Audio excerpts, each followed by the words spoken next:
김성수입니다. 지금까지 KBS 뉴스광장을 1TV와 동시에 들으셨습니다. 지금 시각은 6시 16분입니다. KBS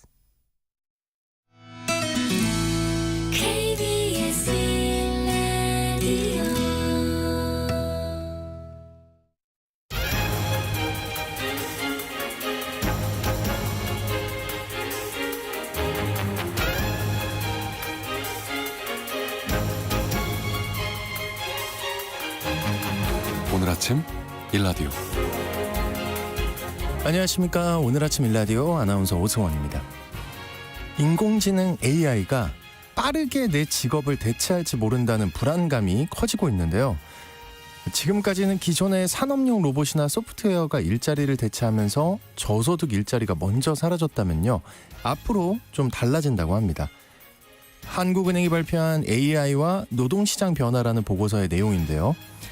가장 인기 직업으로 꼽히는 의사와 회계사 같은 고소득 전문직을 비롯해서 이 데이터를 많이 활용해 분석하는 공학기술자, 자율주행이 가능해지는 철도 및 전동차 기관사 등이 AI 대체 1순위 직업으로 꼽혔습니다. 이 직업들은 현재 AI 기술로 수행 가능한 업무가 해당 직업의 업무와 얼마나 겹치는지 나타낸 AI 노출 지수가 높은 직업들로 평가됐고요. 대용량 데이터를 활용해 업무를 효율화하기 적합한 공통점이 있다고 합니다. 반면 대면 접촉과 관계 형성이 필수적인 업종이나 대학 교수, 가수, 성직자 등은 대체하기 어려울 것으로 전망됐는데요. 물론 이 분석만으로 다 판단할 수는 없지만요, 지금까지 손꼽히는 좋은 직업이라는 게 미래에는 달라질 수 있다는 건 분명한 사실이겠죠. 미래의 직업 전망은 계속해서 달라질 수 있을 텐데요. 직업에 대한 선입견이나 선택 기준, 사회적인 인식만 잘 변하지 않는 것은 아닌지 모르겠습니다. 이 급변하는 세상 흐름에 맞게 준비해야 할 텐데 말이죠. 11월 17일 금요일 오늘 아침 일라디오 출발합니다.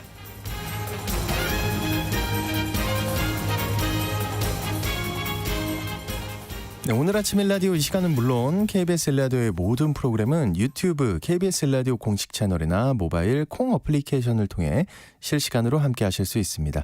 KBS 일라디오 채널 구독과 좋아요, 댓글 많이 부탁드립니다. 자, 오늘 팩트 연구소 시간에는요, 암 환자의 식생활과 관련한 잘못된 정보에 대해 팩트 체크 해보겠습니다. 이어서 골목 경제 이야기 시간에는요, 이 점포형으로 확산되고 있는 길거리 인기 간식, 유행인 창업 아이템의 시장 상황에 대해 살펴보겠습니다. 네, 청취자 여러분들 참여하실 수 있는 퀴즈 드릴게요. 오늘 골목 경제 이야기 시간을 살펴볼 텐데요. 어제 수능 시험에서도 이거를 연상할 수 있는 문제가 등장했다고 합니다. 네, 이건 과일을 꼬치에 꿰서 설탕이나 물엿을 입혀 만드는 중국의 간식인데요. 우리나라 청소년들을 중심으로 큰 인기를 끌고 있죠. 이 간식은 무엇일까요? 근데 그나저나 어제 수능 본 수험생 여러분, 또 부모님들 특히 고생 많으셨고, 오늘부터 좀 즐거운 시간을 가지시길 바랍니다. 자, 문제 나갔습니다. 설탕이나 물엿을 입혀 만드는 중국의 간식. 추첨을 통해 농촌진흥청에서 제공하는 웰빙 혼합 잡곡 세트를 한 분께, 또 향긋한 커피를 드실 수 있는 모바일 커피 쿠폰을 4분께 드리겠습니다. 방송에 참여하실 분들은 단문 50원, 장문 100원이 드는 유료 문자 샵 9730으로 보내주시기 바랍니다.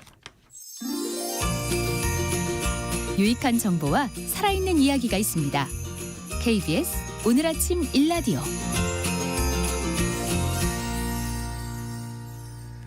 네, 이 문제의 정답 4783님 마탕, 3389님 꽃빵.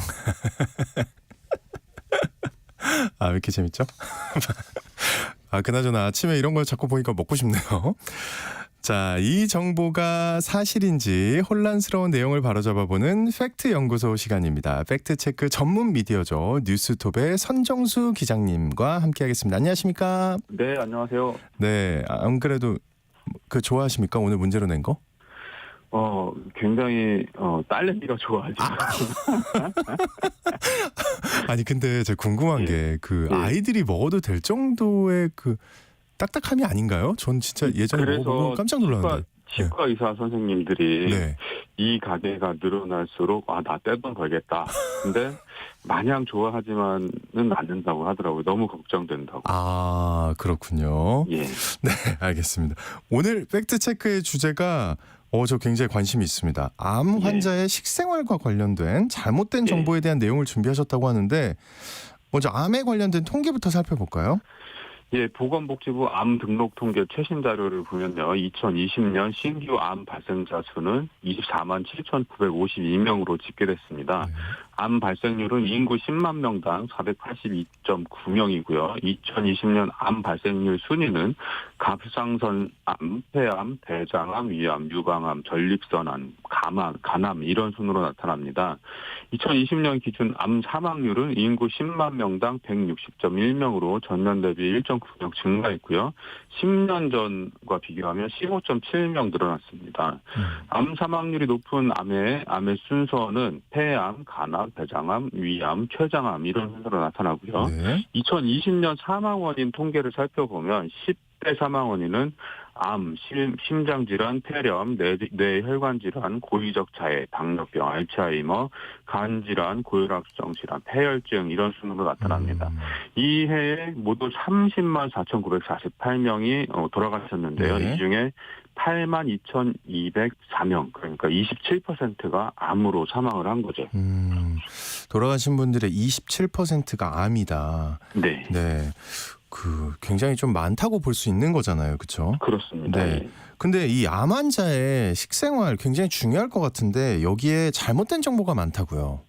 네, 그렇습니다. 그래서 국립암센터가 운영하는 국가암정보센터라고 있는데요. 여기서는 암에 관련된 잘못된 정보를 바로잡는 팩트체크 코너를 운영을 하고 있습니다.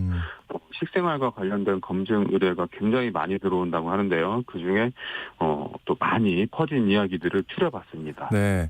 첫 번째 주제가 아침에 찬물 마시면 폐암에 걸린다는데요. 이것 때문에 제가 지금 관심이 가는 건데 제가 네. 오늘도 벌컥벌컥 들이키고 왔는데 저도 벌컥벌컥 들이키긴 했습니다. 네, 전 냉장고에 넣어놓고 물을 항상 마시는 스타일이어서 네. 근데 이거 괜찮나요? 아니죠? 이런 주장이 굉장히 많이 퍼져 네. 있습니다. 아침에 일어나서 마시는 찬물 또는 찬물을 마시는 습관이 폐암으로 이어진다. 이런 주장인데요. 네. 냉수를 마시면 체온이 떨어지고 면역력 약화로 이어지며 폐에 물이 차게 된다. 이런 주장인데요. 한 스님의 사례를 들면서 평생 흡연 음주를 멀리했지만 아침마다 냉수를 마시는 습관이 폐암을 불러왔다. 이런 이야기로 덧붙입니다. 이게 개인 블로그, 유튜브 이런 데 굉장히 많이 퍼져 있고 그리고 일부에서는 언론사 칼럼으로 소개되기도 하고 이렇게 굉장히 엄청나게 많이 퍼져 있습니다. 세상에 사실이 아닙니까? 사실입니까? 사실이 아닙니다. 네. 국가암정보센터는 이 아침에 찬물 마시면 폐암에 걸린다 이 말을 거짓으로 판정했습니다. 왜냐하면 찬물을 마신다고 해서 폐암 발생 위험도가 높아지는 게 아니기 때문이죠. 국가암정보센터는 암은 발암성 물질에 오랜 시간 노출이 돼서 정상세포가 암세포로 유전적 변형을 하는 건데 마시는 물, 그러니까 찬물은 발암물질이 아닌데다가 물을 마시는 것이 폐나 기관지에 영향을 미치지도 않는다. 이렇게 밝혔습니다. 폐암의 가장 중요한 원인은 흡연과 간접 흡연이고요. 대기오염, 라돈, 비소, 니켈, 성면, 방사선 이런 것들에 노출되면서 폐암 발생을 높이는 것으로 알려져 있습니다. 찬물 마신다고 폐에 물이 차거나 네. 폐로 물이 들어가지는 않죠. 이런 얘기는 터무니없는 이야기입니다. 네, 그렇죠. 두 번째는 이겁니다. 마늘 껍질 물이 항암에 도움이 된다. 이건데 이것도 전 처음 듣긴 하는데 굉장히 많이 퍼져 있다고요. 이 얘기가. 네, 이 암 환자 사이에서는 굉장히 많이 퍼져 있는 얘기인 것 같은데요. 이 암 환자와 가족들이 암과 싸워서 이기기 위해서 할 수 있는 모든 방법을 동원하고자 하는 것은 너무나 자연스러운 일이죠. 네, 그럼요. 예, 근데 그 와중에 여러 대체요법의 유혹에 자주 노출되고 있다고 합니다. 국가암정보센터는 이렇게 얘기를 하는데요. 중요한 건 그 방법이 과학적 근거가 있는지, 침습적이거나 부작용이 있는 것은 아닌지, 기존의 의학적 치료를 배제하거나 이에 반하지는 않는지 꼼꼼히 따져봐야 한다는 것 이렇게 충고를 합니다.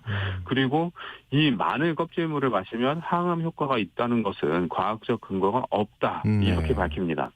왜냐하면 이 마늘 껍질물을 자주 마시거나 항암제 투여 전후에 마신다고 해서 암 치료 효과에 도움이 되지 않고요. 그리고 항암제로 간의 기능이 떨어진 상태에서 이 마늘 껍질 물까지 마신다면 오히려 간 기능이 더 떨어지는 등 부작용이 나타날 수 있다. 이렇게 경고를 합니다. 네. 근데 제가 궁금한 게 이런 겁니다. 사실이 아닌 말들인 것 같은데 이게 네. 어떻게 이렇게 많이 또 빠르게 퍼져 있을까요? 그러니까 너무 널리 퍼진 말들. 이 네. 사람도 이렇게 얘기하고 저 사람도 저렇게 그러니까요. 하고 언론에서 이렇게 얘기하면 굉장히 믿을 수 있는 사실인 것 같잖아요. 근데 이게 다 이유가 있습니다. 이게 이 일부 언론사와 유튜버들이 마늘 껍질 추출물이 암세포 성장을 억제했다. 아. 이런 논문을 근거로 논문이 이 마늘 있어요? 껍질이 마치 항암제인 것처럼 정보를 쏟아내고 있습니다. 네. 근데 제가 이 논문을 찾아봤거든요. 네. 이게 집에서 마늘 껍질 물을 내려서 마시는 것하고는 다른 차원이에요. 이런 논문이 있긴 있는데 이 마늘 가공 공장에서 대량으로 얻은 마늘 껍질을 70% 에탄올로 추출해서 농축한 추출물로 실험을 진행합니다. 그리고 이 실험은 마늘 껍질물을 마신 뒤에 인체에서 어떤 효과가 나타나는지 이런 걸 본 실험이 아니고요. 네. 실험실에서 세포 수준으로 이뤄진 실험이었습니다. 그러니까 마늘 껍질을 사람이 섭취해서 암 치료에 효과를 거뒀다. 이렇게 이야기를 하려면 인체를 대상으로 한 임상 시험이 이루어져야 하는데요. 이 국가암정보센터는 마늘 껍질물은 마시지 않는 것이 좋으며 네. 그래도 꼭 마셔보고 싶다면 뭐 말기 암 환자 뭐 이런 분들 복용 전 주치의와 상의 후 복용 여부를 결정하시기 바랍니다. 이렇게 조언을 합니다. 네.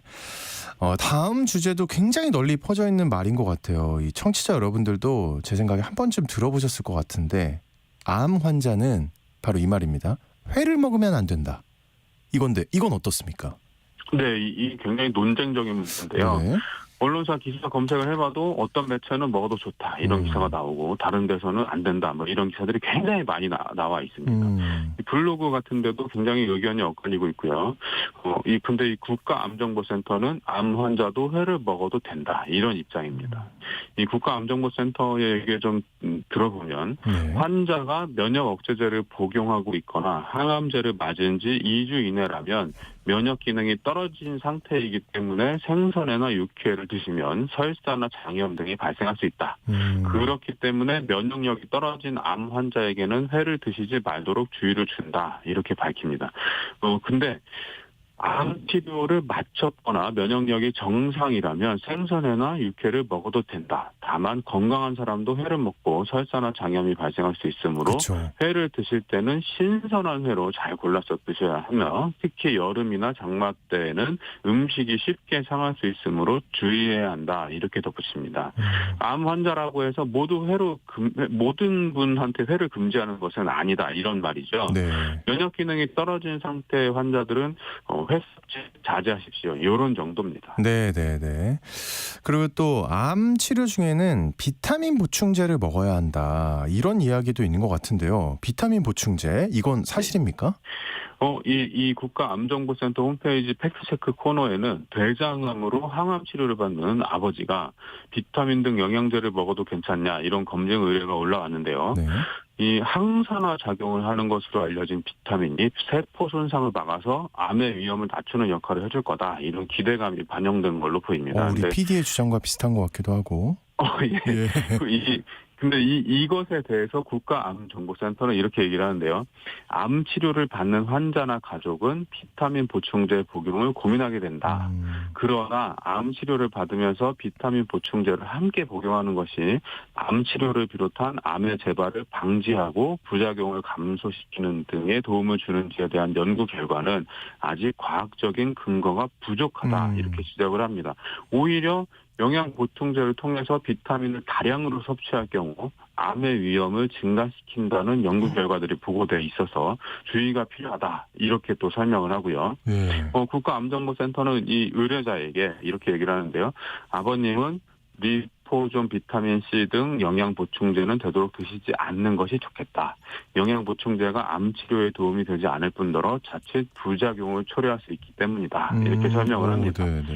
건강에 도움이 되는 항산화제는 보충제가 아닌 채소나 과일을 통해 섭취하는 것이 좋다고 합니다. 일상 식생활에 문제가 없다면 영양 보충제보다는 식사를 통해서 과일이나 채소를 먹어 비타민이나 무기질 등을 섭취하는 게 바람직하다 이렇게 권고를 합니다. 네, 이 암 환자의 식생활과 관련된 잘못된 정보들을 짚어봤는데요.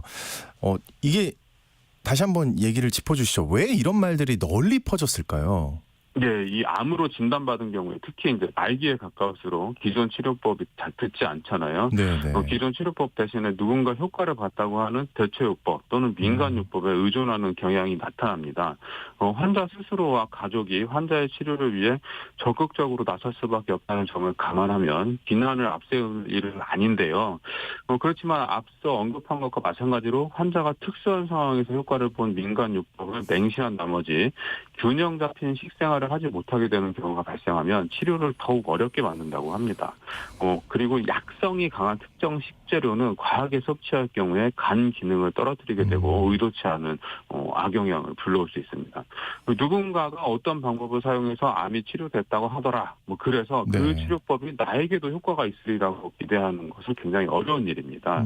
의약품을 개발하는 과정은 어떤 증상의 효능을 나타내는 물질을 발견하고 효능과 안전성을 평가하는 굉장히 긴 과정이거든요. 약으로 개발돼 나온 치료제들은 이미 그런 과정을 통과한 겁니다. 근데 이 민간요법들은 이런 과정을 거치지 않았어요. 일각에서 누군가 효과를 봤다는 말에 내 소중한 생명을 거는 것은 어리석은 일이라고 할 수 있겠습니다. 네. 자, 오늘 팩트 연구소 시간 암 환자의 식생활에 관해 잘못 알려진 정보들 팩트 체크 해봤습니다. 지금까지 뉴스톱의 선정수 기자님과 함께했습니다. 오늘 고맙습니다. 네, 고맙습니다.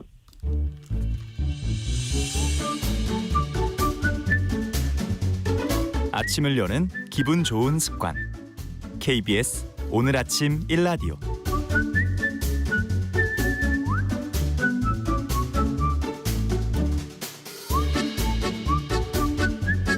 네, 여러분 탕후루 드셔보셨습니까? 아마도 많은 분들이 탕후루를 접해보셨을 것 같은데요. 저는 한 몇 년 전에 사실 먹어봤는데 깜짝 놀랐습니다. 이 치아가 망가지는 거 아닌가. 근데 이 탕후루가 대유행을 하면서 길거리 음식이 점포형으로 진화하고 프랜차이즈가 우후죽순 생겨났다고 하는데요. 최근에는 급기야 폐업률이 높아지고 있다고 합니다. 오늘 골목경제 이야기 시간, 이 탕후루를 비롯한 길거리형 아이템, 점포형 아이템 이야기 나눠보겠습니다. 창업통TV의 김상훈 대표님 나와주셨습니다. 안녕하십니까? 예, 안녕하세요. 네, 탕후루 아주 진짜 깜짝 놀랄 맛이었는데 저한테는 이거 왜 이렇게 열풍이 일었을까요? 이거. 그러게요. 저도 궁금해서 최근에 샤인머스켓으로 만든 탕후루를 한번 먹어봤거든요. 큰 거. 예. 샤인머스켓도 얼마나 맛있습니까? 네. 그냥 먹어도. 근데 거기다가 달콤한 달디단 시럽물을 발라서 그걸 또 굳혀서 고체화됐기 때문에 먹으면 아삭한 느낌도 있고 속에 또 이렇게 달콤한 과일향까지 있다 보니까 맛이 없다 그러면 거짓말이겠죠. 그렇죠. 이게. 네, 그건 그러다 아니죠. 보니까 최근에 이 탕후루가 어떻게 보면 중국의 전통 간식, 원래 중국에서는 이 산사나무 열매를 가지고 시럽 발라서 먹었던 이 탕후루가 어떻게 보면 요즘 신세대들에게는 이 매운 마라탕이 유행했지 않습니까? 마라탕을 먹고 디저트로 달콤한 이런 달콤한 탕후루 딱 먹으면 음식 궁합이 딱 맞다는 거죠. 그래서 요즘 뭐 20대 루틴 아니야 이럴 정도로 이 상당히 20대들에게 선풍적인 이렇게 열풍을 불러일으키고 있는 것 같고요. 말씀하신 대로 지금 뭐 단 음식 이거 건강에 문제 있는 거 아니냐 이런 이슈가 되는 뉴스도 나오고 있음에도 불구하고 이 신세대들이 상당히 열광하고 있다. 창업시장 관점에서 보는 이 증가세도 이유가 있습니다. 이를테면 한때 이 코로나 이후 지금 창업시장 판도가 좀 많이 바뀌고 있는데요. 특히 배달업종 폐업이 많이 늘었습니다. 그러다 보니까 소자본 창업자 입장에서는 배달업종 하시다가 폐업하시면 다시 직장 취직할 수도 없거든요. 아, 그렇죠. 그러다 보니까 다시 좀 재기 아이템이 필요한데 재기하려면 돈이 또 많이 이렇게 가지고 있는 건 아니기 때문에 어떤 길거리형 아이템이라든지 좀 그래도 빨리 재기할 수 있는 문턱이 낮은 아이템 이런 쪽 창업자가 최근에 좀 많이 늘었습니다. 그러다 보니까 또 신세대 상권에 가보면 요즘도 아직도 뭐 공실 점포도 많이 있고 이러다 보니까 이런 가게에서 단기간에 기술 배워서 오픈할 수 있는 아이템 그리고 돈도 그렇게 많이 들어가지 않아. 뭐 이런 그리고 또 장사 안 되는 밀키트 요즘 매장 장사 안 되고 이러는데 그런 거에 대체 아이템으로 업종전환 아이템으로 아마 탕후루 같은 아이템이 많이 생겨나는 그런 원인도 있다고 할 수 있겠습니다. 아, 여러 가지 상황이 좀 맞아 들어가서 이렇게 된 거네요. 탕후루가 예. 인기를. 아, 그렇습니다. 지금 저희 동네에도 가게를 한 2군데 정도 제가 봤거든요.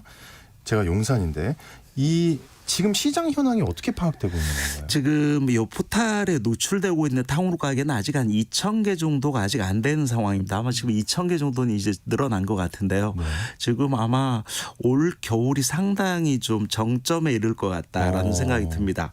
선발 브랜드가 나왔던 게 2022년 이 정도인데 2022년 말에는 그 당시에 선발 브랜드가 43개 정도 가맹점이 있었던 거거든요.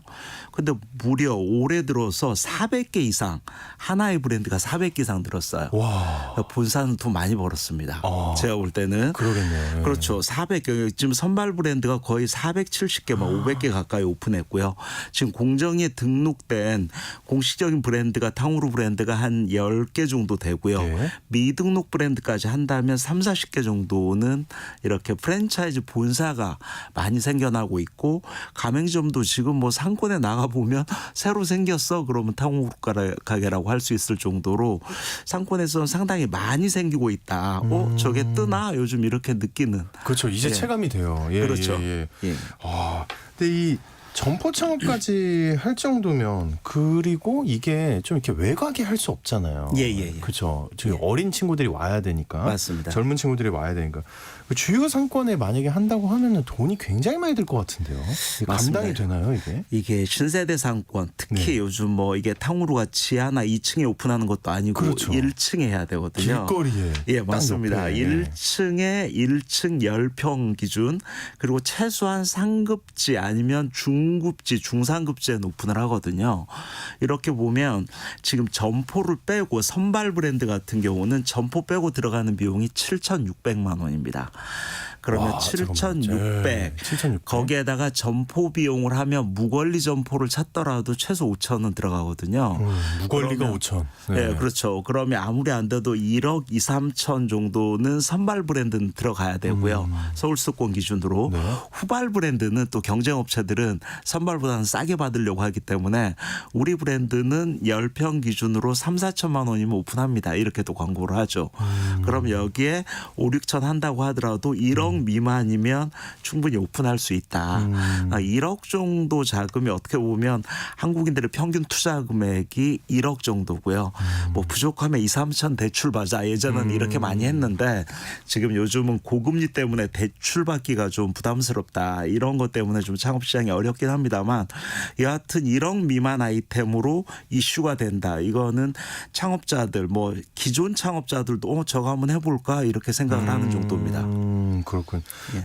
그 정도 이제 1억 정도라고 생각을 하면 그러면 매출이나 순수익은 어느 정도 기대할 수 있는 건가요? 맞습니다. 요즘 뭐 매출 데이터를 알아보는 건 너무 쉽습니다. 예전에는 이게 저 얼마 정도 팔까 이거 궁금해했는데요. 네. 어떻게 쉬워요? 예. 우리나라가 카드 공화국이지 않습니까? 우리나라의 모든 카드 데이터는 네. 다 국세청에 신고가 되지 않습니까? 예. 그러면 이런 카드 데이터가 중소벤처기업부가 서비스하고 있는 소상공인 상권분석 시스템에 그대로 연결이 됩니다. 그래서 뭐 현금 매출, 카드 매출까지 같이 합산해서 지금 평균 매출액을 볼 수가 있는데요. 선발 브랜드 보면 한 달 평균 매출액이 1,100만 원 수준입니다. 이게 지금 가장 잘 되는 브랜드가 네. 평균이 1,100만 원이기 때문에 후발 브랜드는 한 달에 5, 600 정도 매출 그치는 경우도 많이 있습니다. 그러면 1,000만 원 정도 올린다면 여기 얼마 정도 떨어질 수 있느냐 이제 이게 창업자 입장에서 제일 궁금한데요. 궁금하죠. 여기에 이 탕후루 같은 경우가 비싼 과일이 들어가지 않습니까? 여기 샤인머스켓 이런 거 예. 얼마나 비쌉니까? 예. 그리고 뭐 딸기 뭐 이런 건데 또 과일이 좋아야 되잖아요. 그렇죠. 예, 양질의 예뻐야 과일로 돼. 해야 예. 되거든요. 이거 뭐 주스용 이런 걸로는 안 됩니다. 네. 그래서 식재료 원가만 32에서 35% 정도 이 정도가 높네요. 되고요. 거의 뭐 음식 값에 맞먹어요. 그리고 이 선발 브랜드 같은 경우 매출액의 5% 정도를 로얄티로 또 냅니다. 그리고 또 매출액의 25%에서 많게는 30%.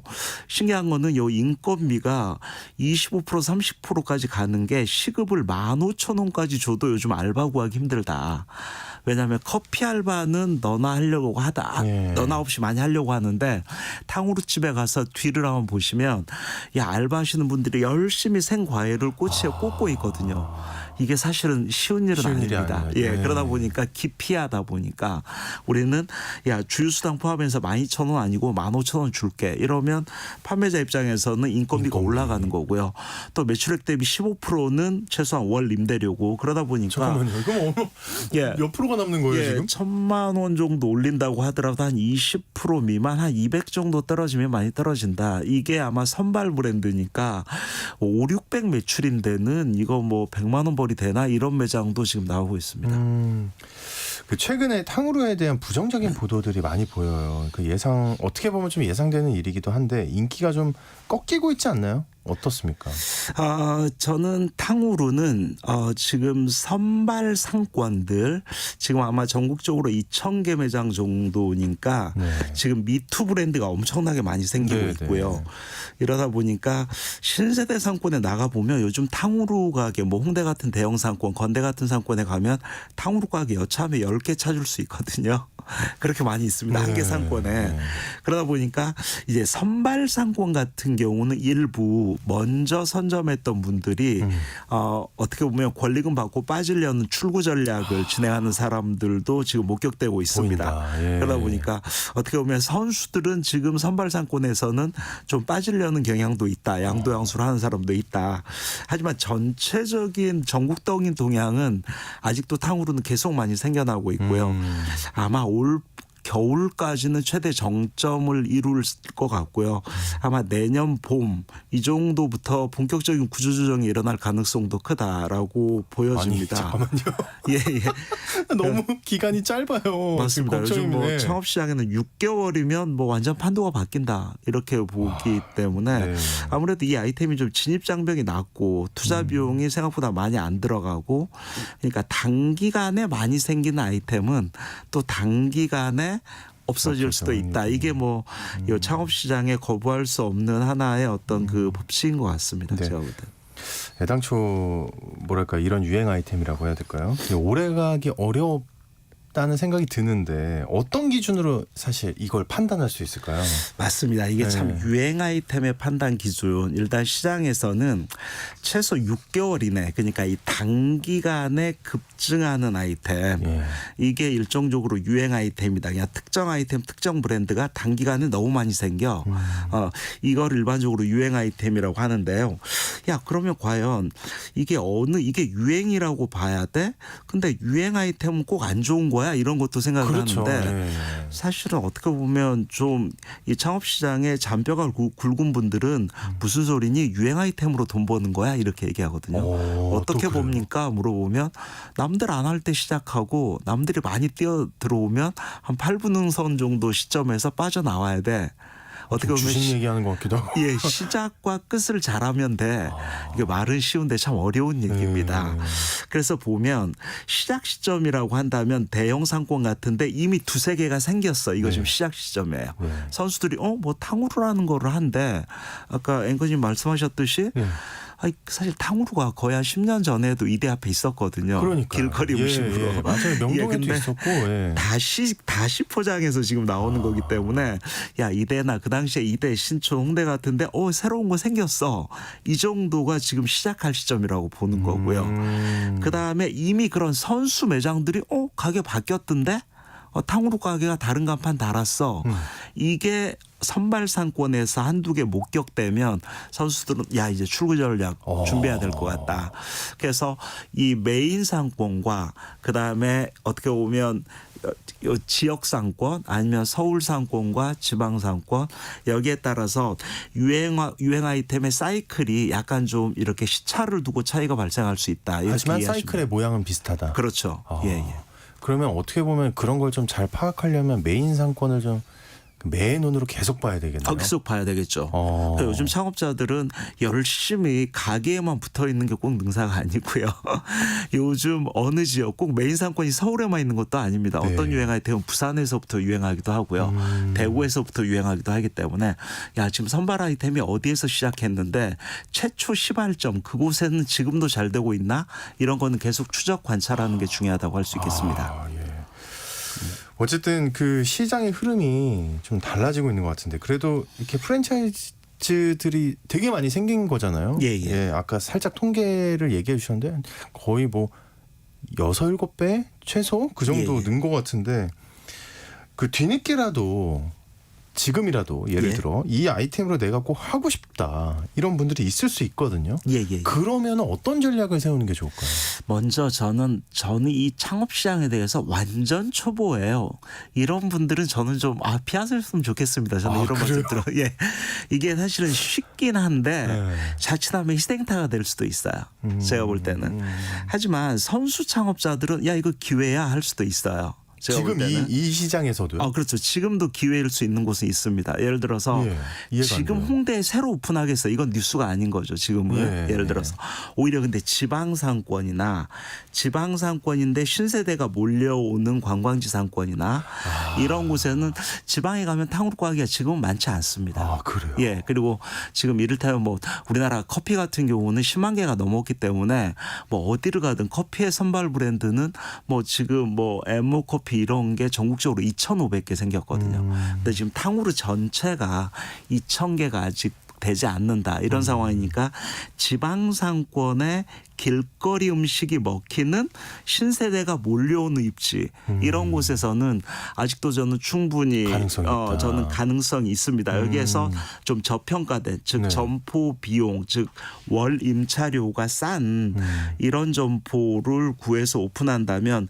지금도 충분히 아마 기회 요인은 있을 수 있다라는 생각이 드는데 지방상권에 오픈을 하더라도 야 이미 먼저 오픈하는 것은 지금 문 닫는데 이런 소문이 오면 또 지방상권까지 여파도 6개월 1년까지 1년 내에 같이 곤두박질할 수 있는 가능성이 있고요.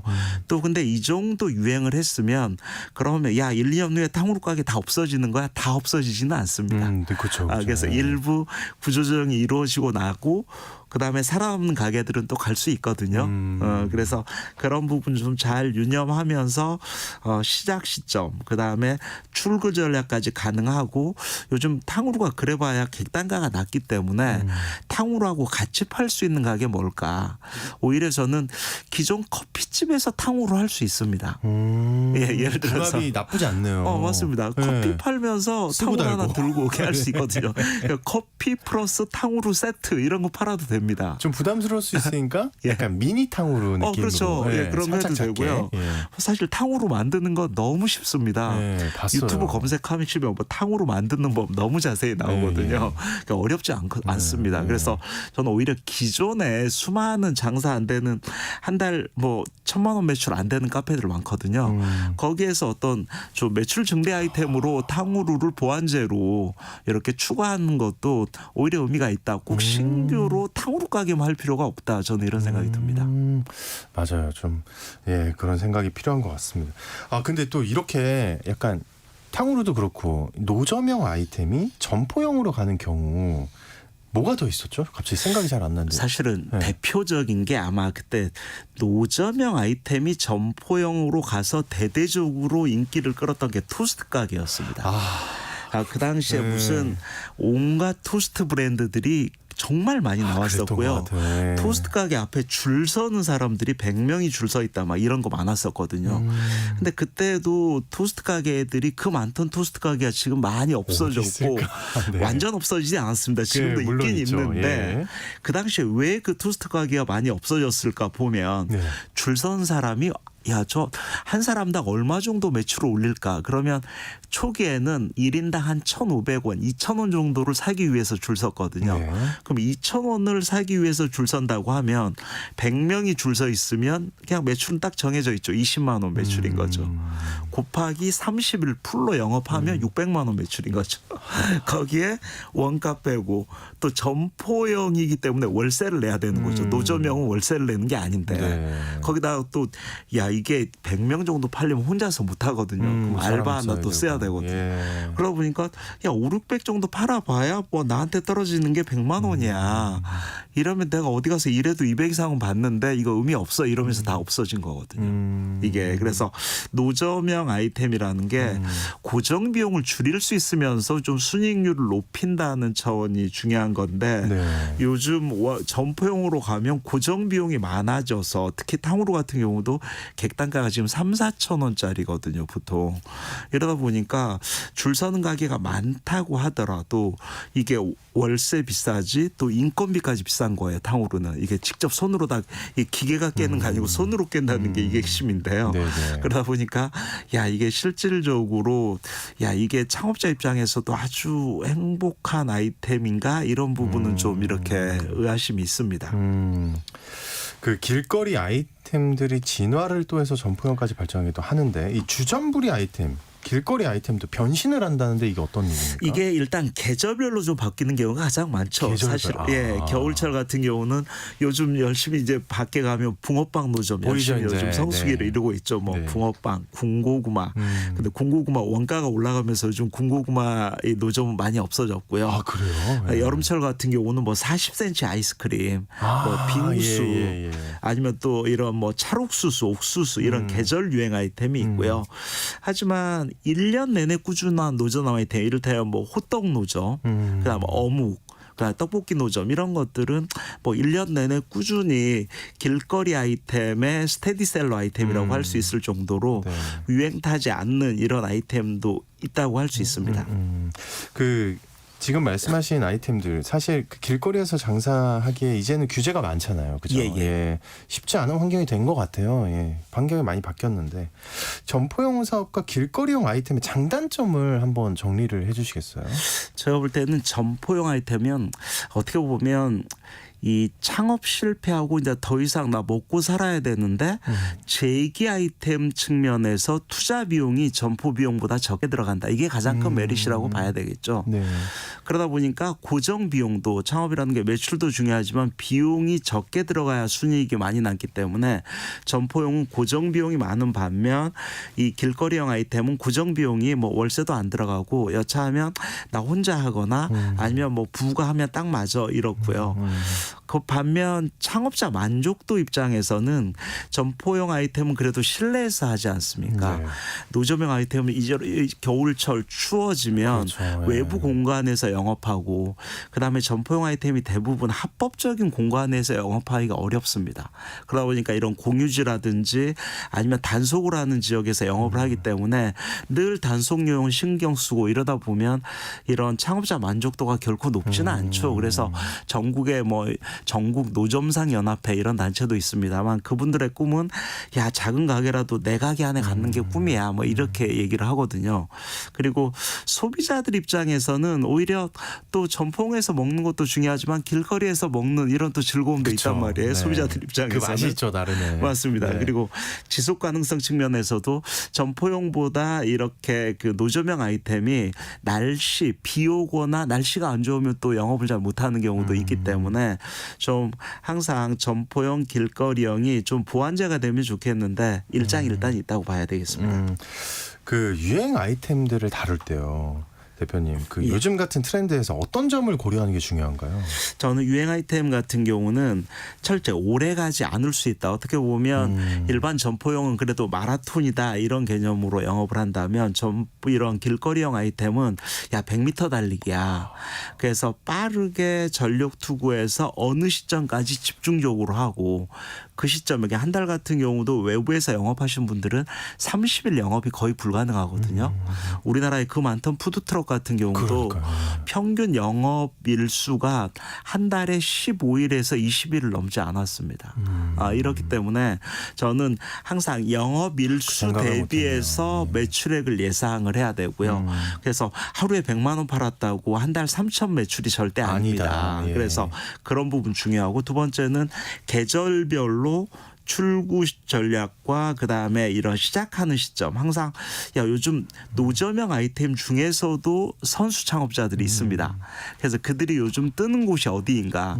한때 푸드트럭 뜰 때는 전국에서 푸드트럭 매출액 1등 했던 곳이 여의도 여기 밤도깨비 네. 시장이었죠. 그래서 네. 그런 곳 잘 살피면서 이런 길거리형 아이템 이런 것도 진행하는 게 중요하다고 할 수 있겠습니다. 네, 골목 경제 이야기 장업통 TV의 김상훈 대표님과 함께했습니다. 오늘 고맙습니다. 예, 감사합니다. 네, 오늘 퀴즈 정답은 탕후루였습니다. 1065님, 4148님. 어유, 딸이 먹는 거 하나 뺏어 먹다 입에 상처 나셨다고. 잘 치료하시길 바라겠고요. 1529님, 2294님 모두 보내셨고 고맙습니다. 중복 당첨 여부 확인 후에 홈페이지에 당첨자 올려놓겠습니다. 저는 내일 다시 돌아오고요. 여러분 모두 행복한 하루 보내세요.